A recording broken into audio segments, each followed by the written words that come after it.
A lot of people, of course, and well, quite rightly so in many regards, are of course worried about AI, particularly, of course, in the creative industries. Now, we had the whole SAG-AFTRA strike very recently, where they were striking, saying, "Hey, movie studios, you cannot use AI to just write scripts or take stuff that we've done and then use that AI to sort of rewrite your scripts." At that point, they are cutting out writers completely out of the equation. Of course, there were larger other discussions to be had in and around that strike. But one of the things that we did see, and one of the things that has annoyed a lot of people about that SAG-AFTRA deal, was that the writing did not include video game writing.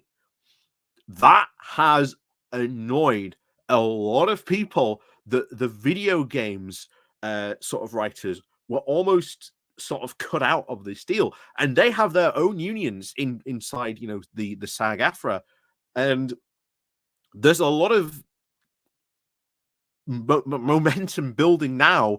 Do these video game writers go on strike? Do the voice actors in those video games, because they were also cut out of that deal as well, do they go on strike? So it could be very, very likely, possibly in the not too distant future, we could see a video game strike happen, of creators of video games go on strike to say, we don't want AI to be involved in our work to sort of use to replace us.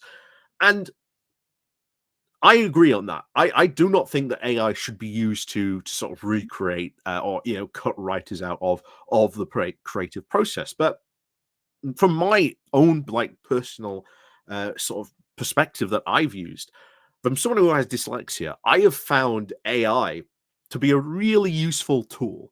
Notice I say the word tool, because to me that's what it is. Grammarly, that I've used a number of times, massively helps me with my spelling. That has AI linked into it. I've used it sometimes to rewrite a sentence that I'm not particularly happy with. I just bring it up and go, "Hey, Grammarly, can you rewrite this sentence for me?" Because I'm not particularly happy with sort of how it sounds, and Grammarly goes, "Okay," and it rewrites it for me.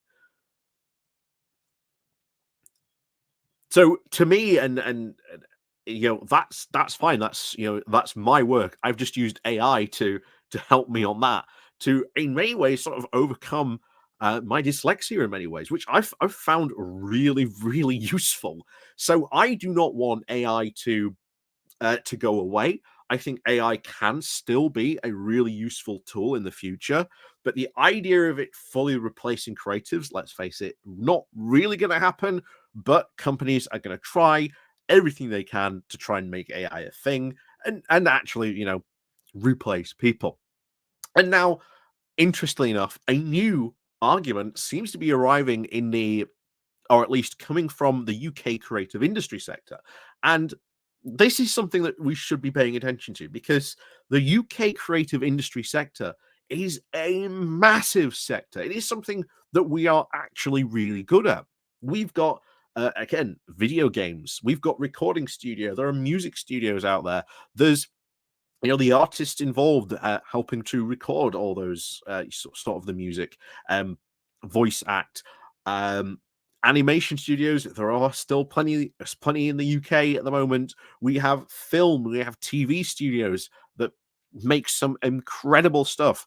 Digital effects artists that do go on and make amazing stuff. There are a huge number of graphic designers, just that I know in the locale of my hometown, who do fantastic work. And the noise now from the AI, from the creative industry sector, has come out and gone, "Look, hey Rishi, you've got a choice. You can either say, we are going to back the UK creative sector and the creative industries in the UK, and we are going to back you. We are going to invest in you. We're going to, maybe provide subsidies so that, you can help develop the creative industry sector. Maybe we're going to sort of encourage more universities to have more, creative industry input and output. Help them improve their courses by spending a bit of money on these types of courses. Because the creative industry, as we said, adds billions to the UK economy. In fact, let's just look it up how much that is.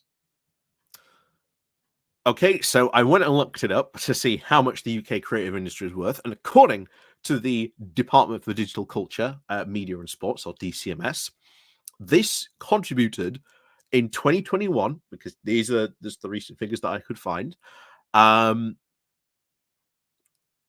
109 billion pounds in 2021 alone. And that equated to 5.6% of the total GDP of that year to the UK. So let's say it would be, I'd say roughly the same. Let's be fair and say it's 5% of our GDP. That's a lot of our GDP that comes from the creative industries. That's an industry that we should be, finding ways to support, finding ways that we can help them, thrive in this new era. But the owner of Getty Images became really, really annoyed recently, going back to get the AI. Well, it turned out that people who had been developing AI had been going on to Getty Images, using the images from buying the images, or just using the free ones from Getty Images, and then using that for like AI art generation. And of course,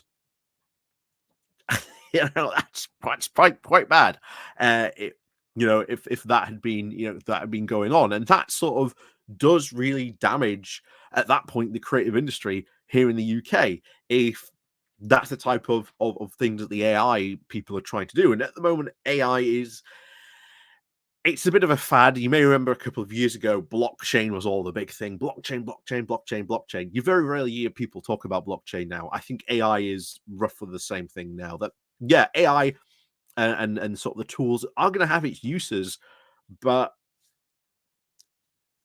it's not going to, I think, fully replace anything. But I understand a lot of the concerns of people from the creative industry, and I think the creative industry calling out Rishi Sunak and saying, "Hey, you need to either A, back the creative industry, or just go gamble on AI. Just roll the dice and hope you get a success."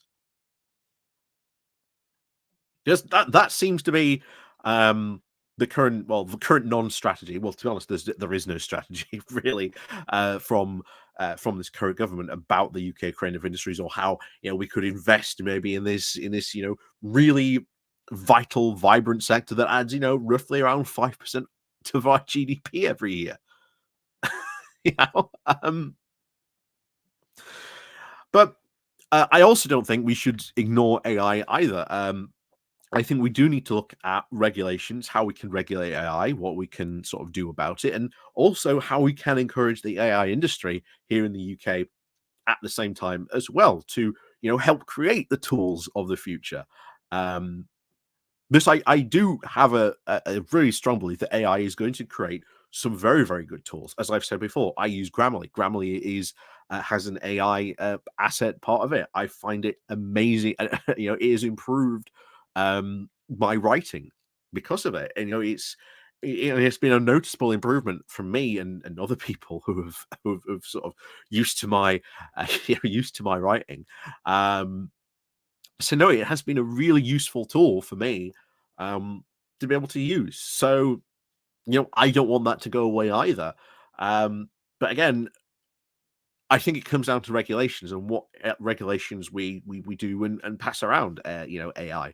But ultimately, this is again something that the UK government should, I think, be investing in. The creative industry in the UK, as we said, very big, and it's something we are very, very good at in the UK.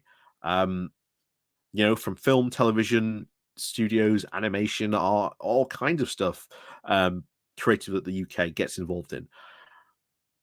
And yet not backing that, not helping the creative industries. Yeah. But then again, you could probably say that about a lot of industries here in the UK. Some that even, get more GDP and add more GDP to the UK every year, and they are just as equally ignored. But there you go. So, as always, thank you very much for watching. Let me know what you think down below, and what have your experiences been using AI? Because I'd be very interested to sort of know if someone else out there like me who's had dyslexia and sort of used sort of AI to help spell check things and stuff like that. So yeah, let me know down in the comments, and of course, we'll see you all next time.